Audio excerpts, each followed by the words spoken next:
Signori, amici miei cari, diciamo anche noi buonasera. Così ha cominciato l'altra sera, así comenzó la otra noche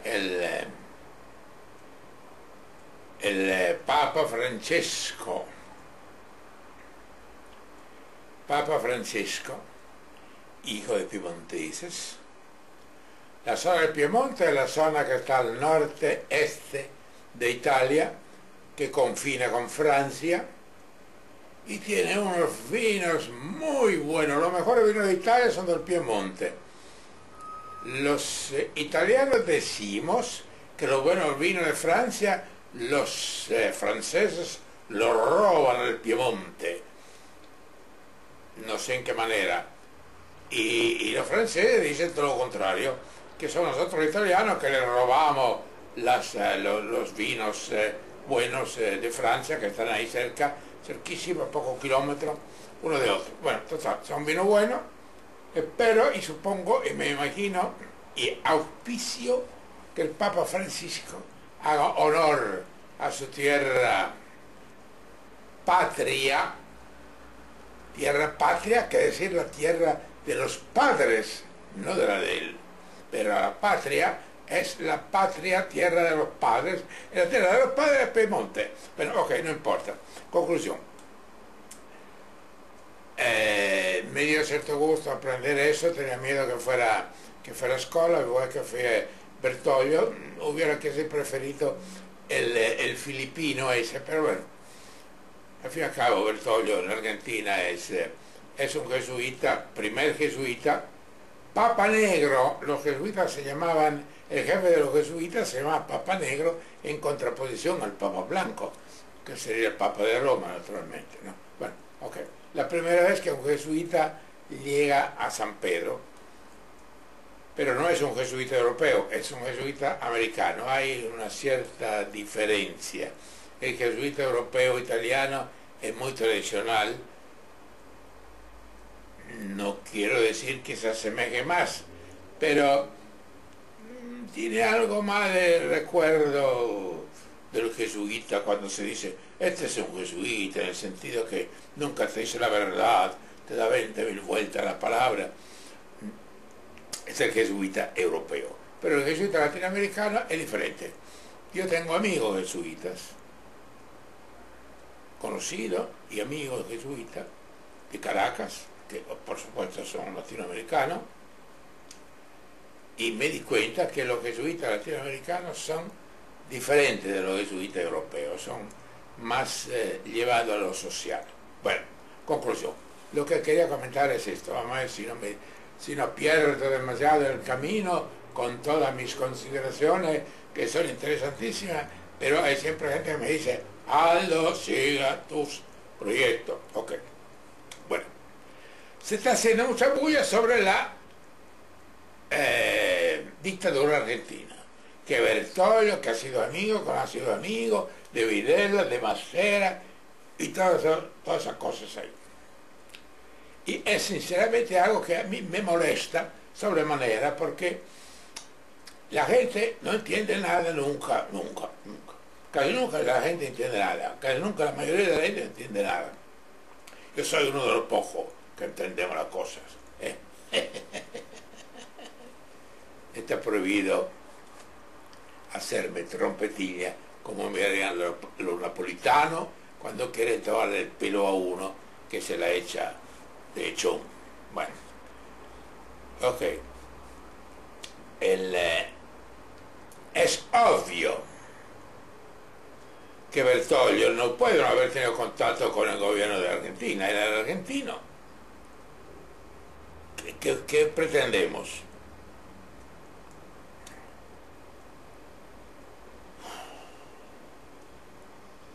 La dictadura argentina, permíteme hacer una consideración lo más rápida posible. La de Argentina era una dictadura, ¿cierto? La dictadura de Argentina, la de aquí de Uruguay, la de Brasil, la de Chile. Yo conocí personalmente, vi esos países en plena farándula de dictadura. Bueno, la dictadura ha existido siempre. Pericles era un dictador, Alejandro de Macedonia era un dictador, todo el mundo, hay una infinidad de ejemplos de dictadores en el mundo, y normalmente los dictadores al principio van bien y después van mal. Eso es casi la regla básica de la dictadura. ¿Por qué? Porque la dictadura es algo que se produce cuando, por algún motivo, una nación necesita a un hombre solo, a un hombre fuerte, a un hombre que decida, y no que se empieza a hacer 27.000 elucubraciones. La democracia va bien, muchachos, claro que va bien. La democracia va bien, las conversaciones van bien entre personas civilizadas. Pero en cierta época de la vida humana, del desarrollo humano, ¿qué vas a hacer? Hablar de democracia. Democracia, claro que es un sistema de gobierno mucho mejor que la dictadura. La dictadura es un sistema primitivo, pero si la gente es primitiva no le puede dar otra cosa. En el sentido que el dictador es algo que nace, no porque viene un astronauta misterioso de un viejo planeta, de otra estrella, de otra galaxia.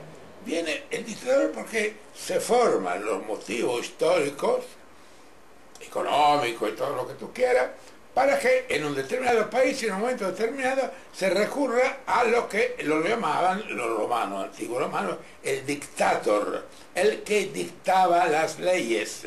En caso de guerra se nombraba el dictator en Roma.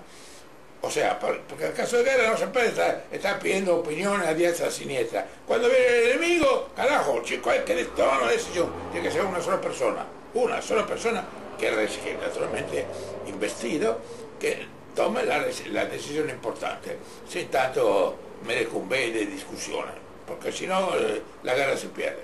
En esa época la guerra era la manera normal de vivir. Así fue Pericles, así fue Alejandro de Macedonia, así fue Napoleón. Napoleón también fue un dictador. Claro que fue un dictador. A nombrarse emperador, imagínate. Mussolini, Hitler, Stalin fueron todos dictadores. Todos fueron dictadores. Pérez Jiménez en Venezuela. Nuestro amigo Chávez, que murió ahora, en paz descanse, fue un dictador, en cierta forma. Siguió medio disfrazado, bueno, a su manera, porque claro, cada uno es dictador a su manera. Pericles es un dictador diferente de Stalin. Ok.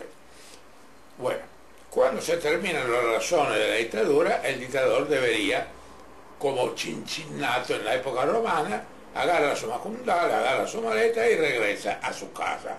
Pero resulta que después la natura humana está así, que cuando uno es dictador y hace las cosas más o menos bien para encaminar en una cierta manera un país, después debería irse. Pero resulta que después el hombre no se va porque se enamora del poder, los hombres nos enamoramos de las mujeres del poder. No sé cuál de las dos cosas son más peligrosas, pero nos enamoramos de eso. Mujeres, el poder. Y entonces uno se queda. También Mussolini lo ha declarado, esa pobrecita diputada, al principio fue bien, Hitler también al principio. Chicos, resolvió el problema. Alemania tenía una moneda que tenía una devaluación tremenda y que le dio una fuerza de cohesión a los alemanes, le dio la capacidad le dio el orgullo. Naturalmente, después Hitler, claro, el poder, entonces la manía de los judíos y todas esas cosas, una cantidad de cosas. Entonces, el dictador se transforma en tirano. Hay diferencia, el dictador es una cosa y el tirano es otra. El dictador normalmente es como el papá, que de vez en cuando tiene que darle 4 nalgadas al hijo chiquito y también cuando es grande. El tirano no, es cuando degenera. El dictador degenera. Y Pericles es la clásica figura del dictador iluminado. Pericles, en los tiempos de Grecia. Bueno, ¿qué sucede? Vamos a la iglesia nuestra, vamos al cura nuestro, que era lo que nos interesa hablar. ¿Existen las religiones en el mundo? Ok. no se sabe por qué, todos queremos tener chamanes. Todos queremos tener sacerdotes y todos tenemos una especie de devoción especial determinada y motivada por varias cosas para un Dios misterioso que debería ayudarnos a nosotros en manera especial. Voy a hablar de tal. Bueno.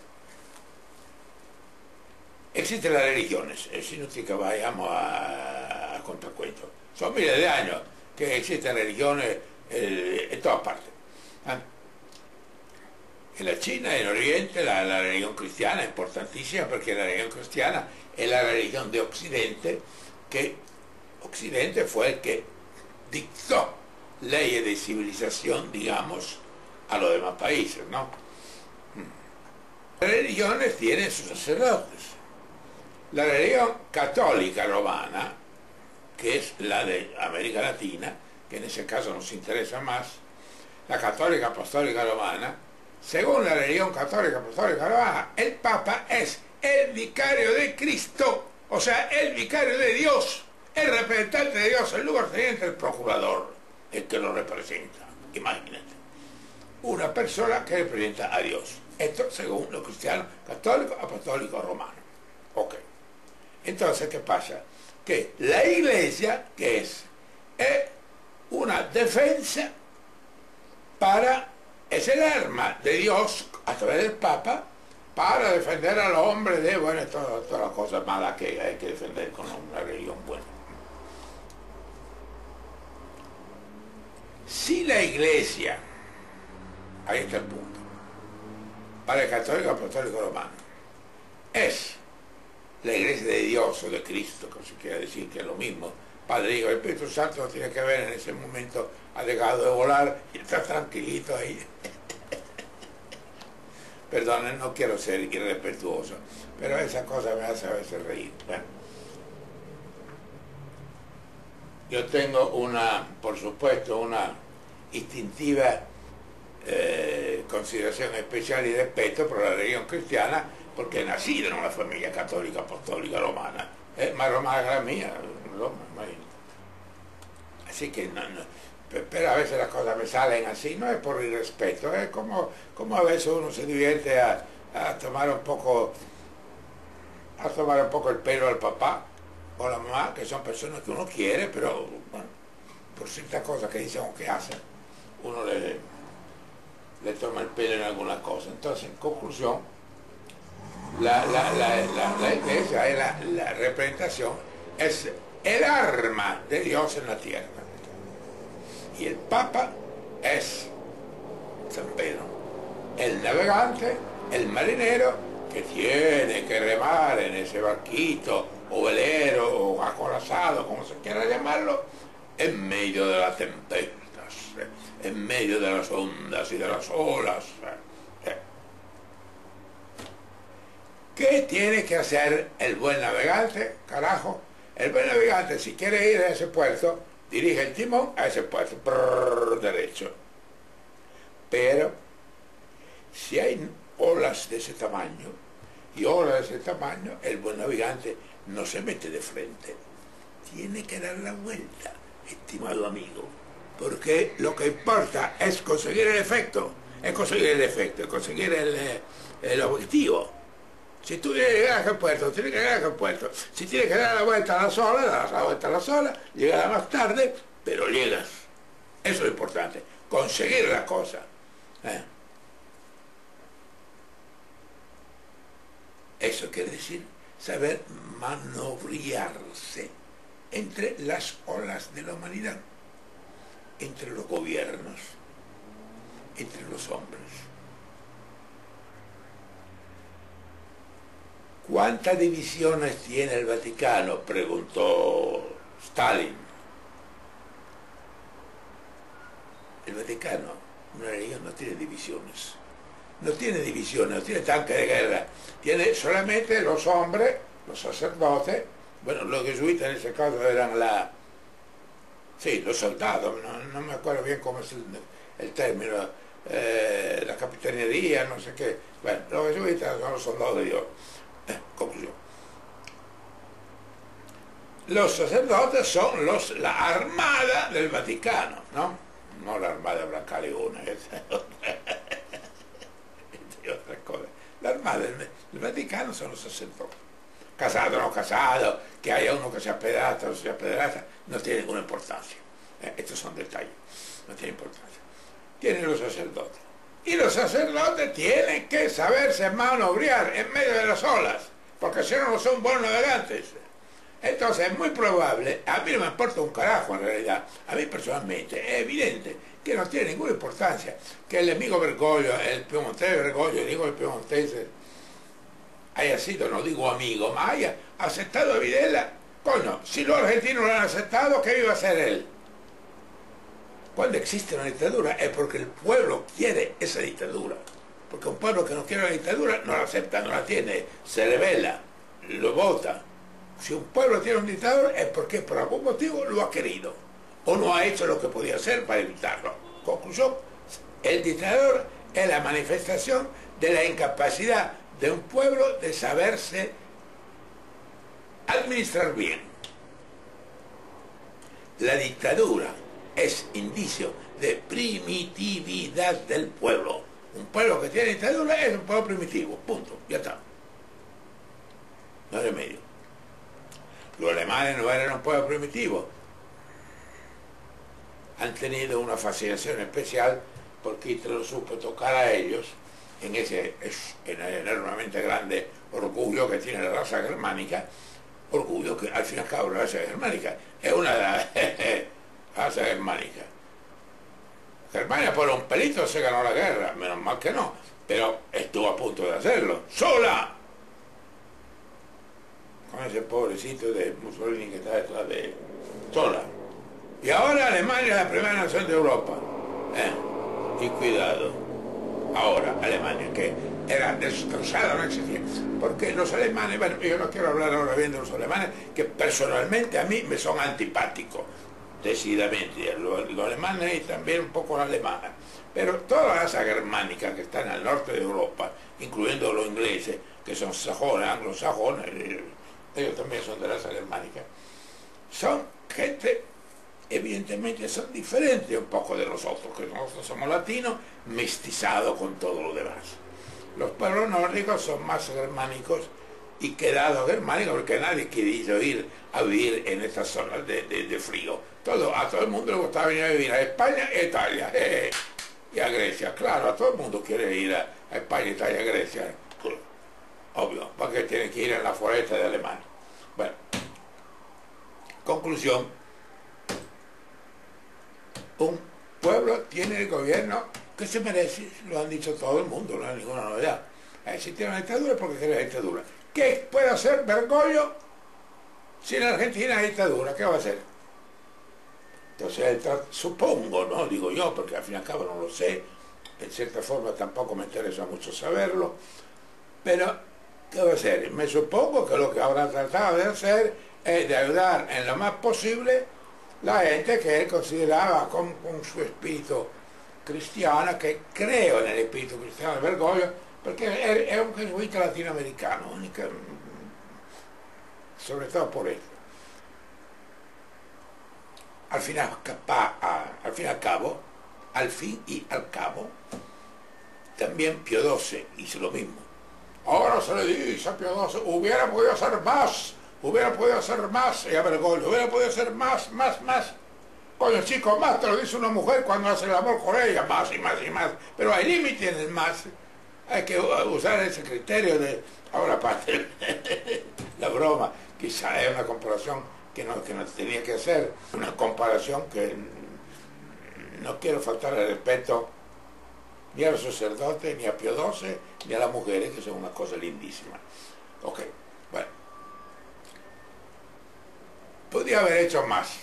Es posible que Pío XII hubiera podido hacer más, pero cada cosa va vista y tiene que ser vista en el momento histórico en que se desarrolla. ¿Qué coño podía hacer Pío XII cuando estaba en la división de Hitler en toda Europa desparramada?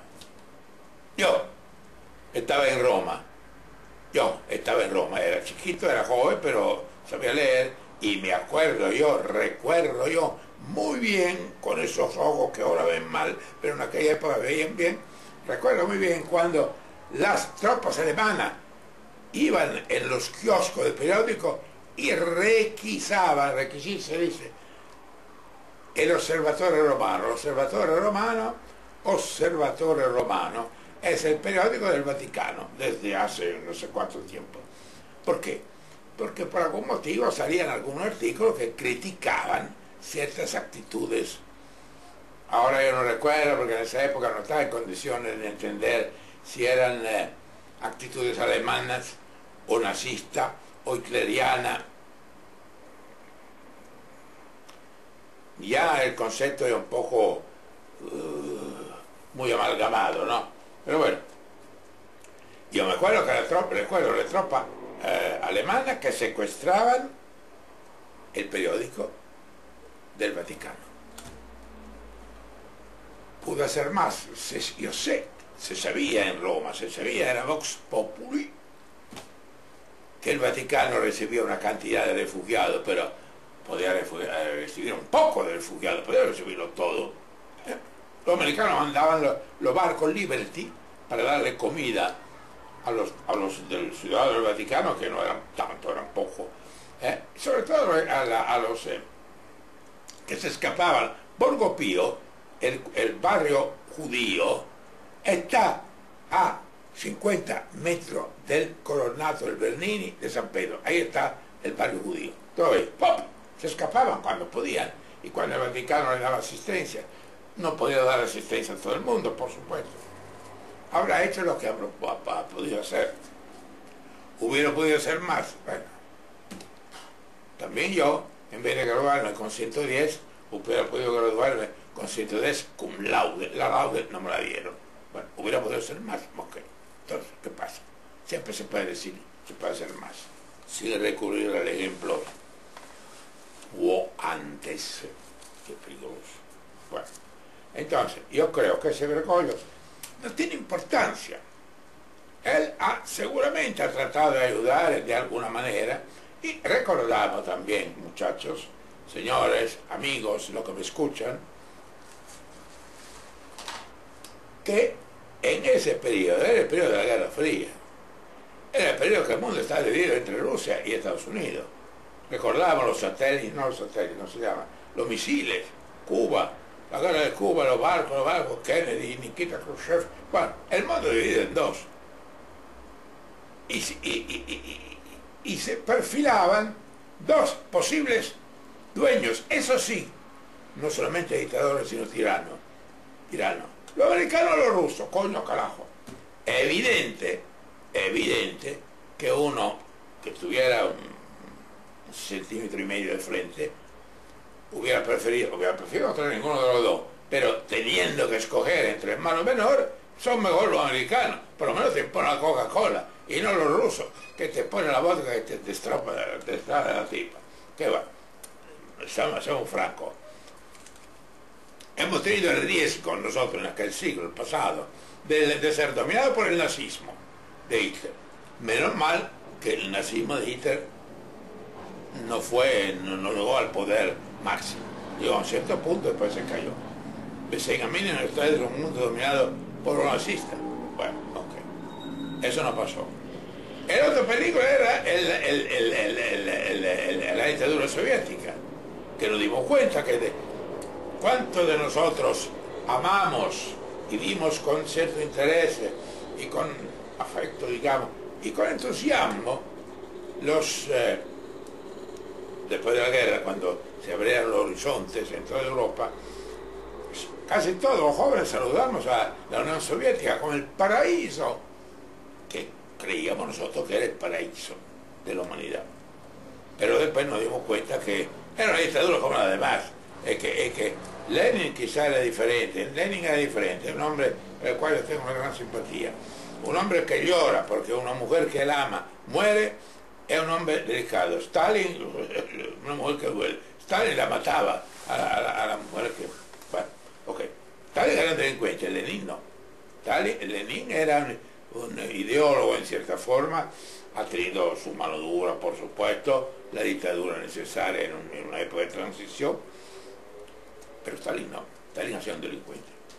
Bueno, hemos querido el riesgo, pero Stalin ha tenido el gran mérito, no olvidamos los muchachos, que mucha gente ahora habla mal de Stalin, pero Stalin ha tenido los cojones de transformar la sociedad, vamos a decir rusa, que no era solamente rusa, la sociedad soviética, de una cosita de nada marginal ahí, de 4 orientales ahí, en la segunda potencia mundial. La Unión Soviética daba miedo en aquellas épocas. Después era una manzana podrida, pero no sucedía tanto. Los que lo decían que eran vendidos al capitalismo. Bueno.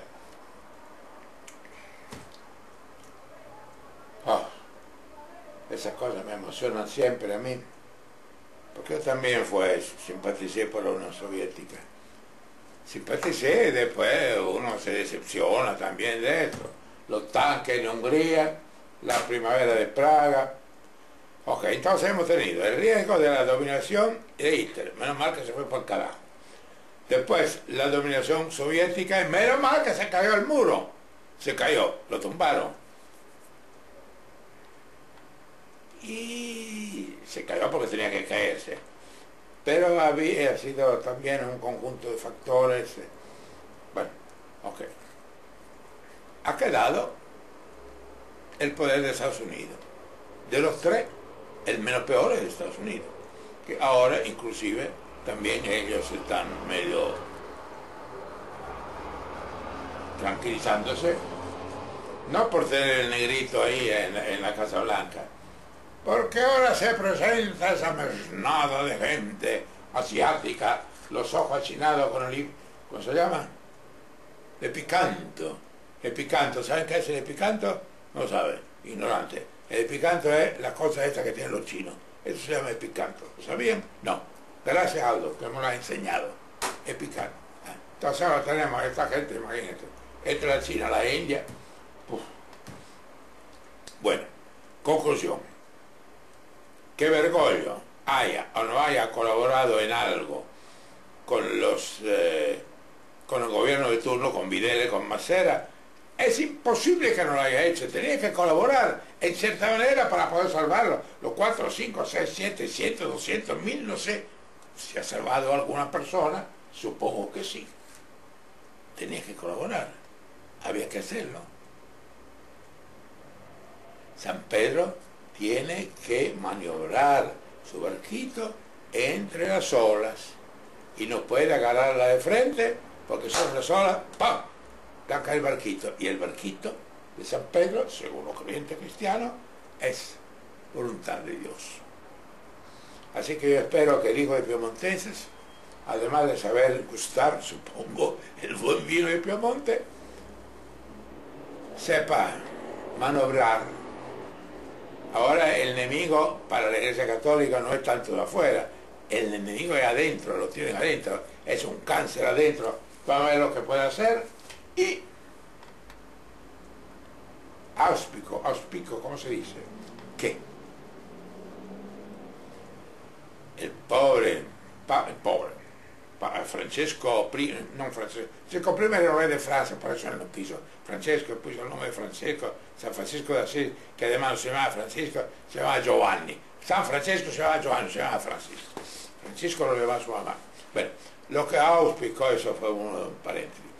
Lo que yo me deseo, en serio, es que este hombre, además de tener aspecto aparentemente apacible, el tipo que viaja en autobús, que para mí son pendejadas, ok, está bien. No importa un carajo a mí que un jefe viaje en autobús o viaje en Rolls Royce. Lo que me interesa es que un jefe haga las cosas que tiene que hacer. Después se viaja en autobús, en Rolls Royce o en jet particular, tiene un amante o tiene la quinta de Arcos ahí, ¿cómo se llama? El otro payasito de Berlusconi. No me interesa, lo importante es que una persona sepa hacer las cosas que debe hacer. Pero espero que las sepa hacer y que no le hagan seguir el ejemplo del Papa Luciani. Se murió no se murió, lo mataron, no lo mataron, eso no lo sabe nadie, sino Dios sí existe. No tengo duda que existe, así que supongo que nadie lo sabe bien. Bueno, señores, buenas noches, aquí se terminó. Hasta luego. Ajá. A ver ahora cómo ha quedado toda esa cosa, esa charla que hice yo. Que le vaya bien. Saludos. Besos y abrazos. ¿Cómo es el moto de los jesuitas? Ad maiorem Dei gloria, no, ad maiorem Dei gloria, a la mayor gloria de Dios, dicen ellos, de Dios. Hasta luego, buenas noches. Chao, auf Wiedersehen.